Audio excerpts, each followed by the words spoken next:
अध्याय 4 श्लोक 41 आणि ओवी क्रमांक 202 पासून आता सुरुवात करूयात. श्लोक. योगसन्न्यस्तकर्माणं ज्ञानसञ्छिन्न संशयम् आत्मवन्तं न कर्माणि निबंधन्ति धनंजय.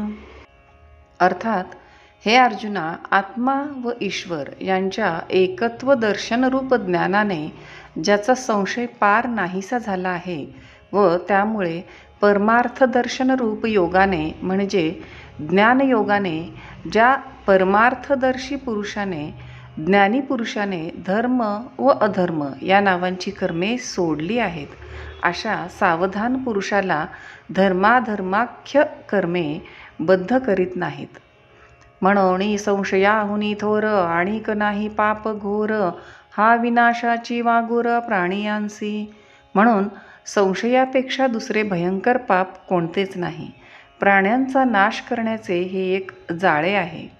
येणे कारणे तुवा त्यजावा आधी ह्याची एकू जिणावा जो ज्ञानाची या भावा माझी असे. ह्याकरता तू त्याचा संग सोड, आधी त्याला जिंक. त्याचे वास्तव्य ज्ञानाच्या अभावी असते. जै अज्ञानाचे गडद पडे तै हा बहुवसमनी वाढे. म्हणून सर्वथा मार्गू मोडे विश्वासाचा. जेव्हा अज्ञानाचा घोर अंधार असतो तेव्हा हा संशय मनात जास्त वाढतो. म्हणून श्रद्धेचा मार्ग सर्वथा नाहीसा होतो. हृदयी हाची न समाये बुद्धी ते गिवसुनी ठाये तेथ संशयात्मक होये लोकत्रय. हा अंतकरणातच भरून राहतो असे नाही, तर हा बुद्धीलाही घेरून टाकितो आणि मग त्या पुरुषाला तिन्ही लोक संशयात्मकच दिसू लागतात. श्लोक 42. तस्माद् ज्ञानसंभूतं हृत्स्थं ज्ञानासीनात्मनः चित्वैनं संशयं योगमा तिष्ठोत्तिष्ठ भारत. अर्थात, त्या अर्थी अज्ञानापासून अविवेकामुळे उत्पन्न झालेल्या बुद्धीत असलेल्या आत्म्याविषयीच्या या संशयास शोकमोहादी दोषांना घालविणाऱ्या यथार्थ ज्ञानरूप तरवारीने तोडून ज्ञानसाधनभूत कर्मानुष्ठान कर. हे अर्जुना, आता अगोदर युद्धाला उठ.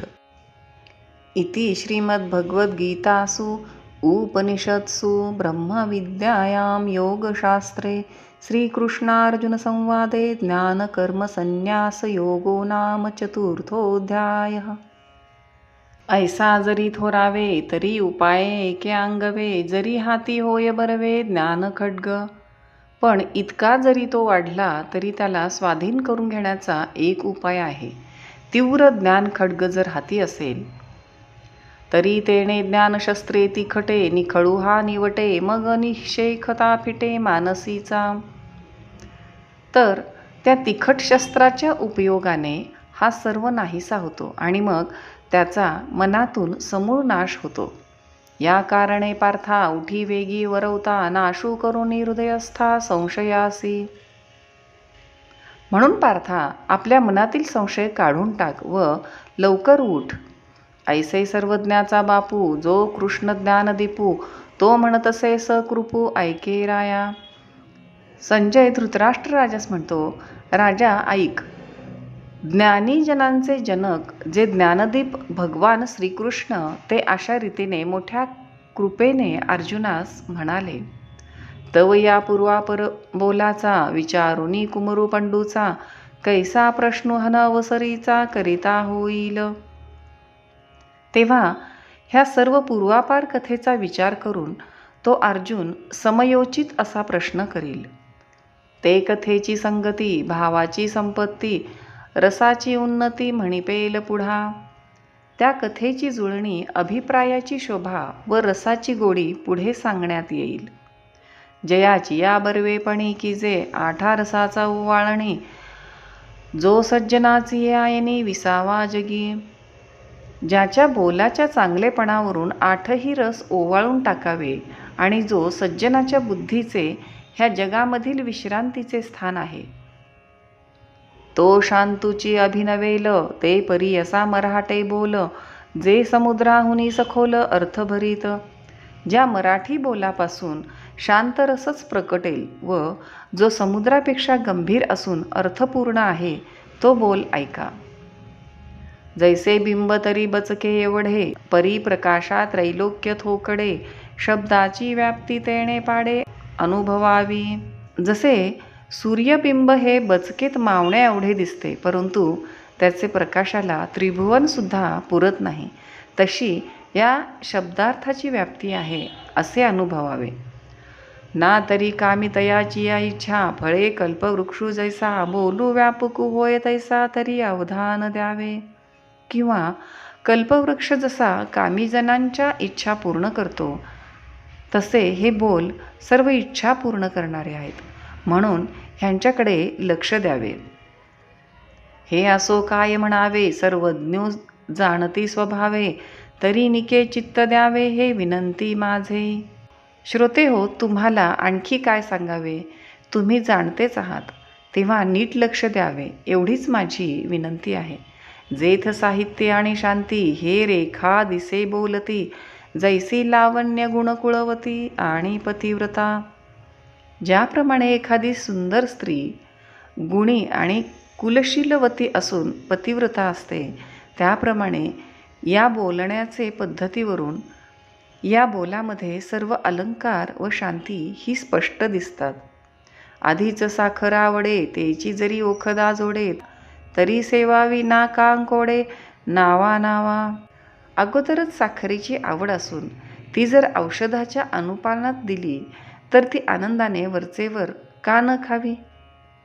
सहजे मलया निळू मंदू सुगंधू, तया अमृताचा होय स्वादू, आणि तेथेची जोडे नादू, तरी दैवगत्या.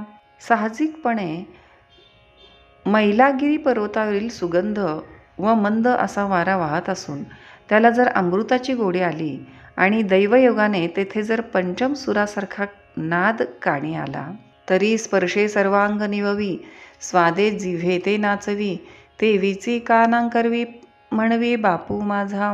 तर त्या वाऱ्याच्या स्पर्शाने जसे सर्व अंग गार होईल आणि गोडीने जिभेला समाधान होईल, तसेच मधुर सूर ऐकल्यावर कान वाह वाह म्हणतील. तैसे कथेचे इये ऐकणे, एक श्रवणासी होय पारणे, आणि संसार दुःख मुळवणे विकृती विणे. त्याचप्रमाणे हीच कथा ऐकल्याने कानांचे पारणे फिटेल आणि संसार दुःखापासून काही एक विकार न होता तो आपोआप नाहीसे होईल. जरी मंत्रेची वैरी मरे, तरी वाया का बांधावी कटारे, रोग जाय दूध साखरे, तरी निंब का पियावा.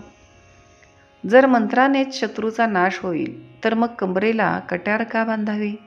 तसे दूध साखरेने जर रोग नाहीसे होतील, तर कडुनिंबाचे सेवन का करावे. तैसा मनाचा मारू न करिता आणि इंद्रियां दुःख न देता, एथ मोक्षू असे आयता श्रवणाची माझी. त्याचप्रमाणे मनाला न जिंकता व इंद्रियांना दुःख न देता या श्रवणामध्येच आयताच मोक्ष आहे. म्हणून अथिलिया राणुका, गीतार्थू हा निका, ज्ञानदेवो म्हणे ऐका निवृत्तीदासू. म्हणून निवृत्तीदास ज्ञानदेव म्हणतात, तुमच्या मनात जितकी उत्कंठा असेल तितक्या उत्कंठेने हा गीतेचा अर्थ ऐका. इति श्री ज्ञानदेव विरचितायां भावार्थ दीपिकायां चतुर्थोऽध्यायः. श्लोक 42 ओव्या 224.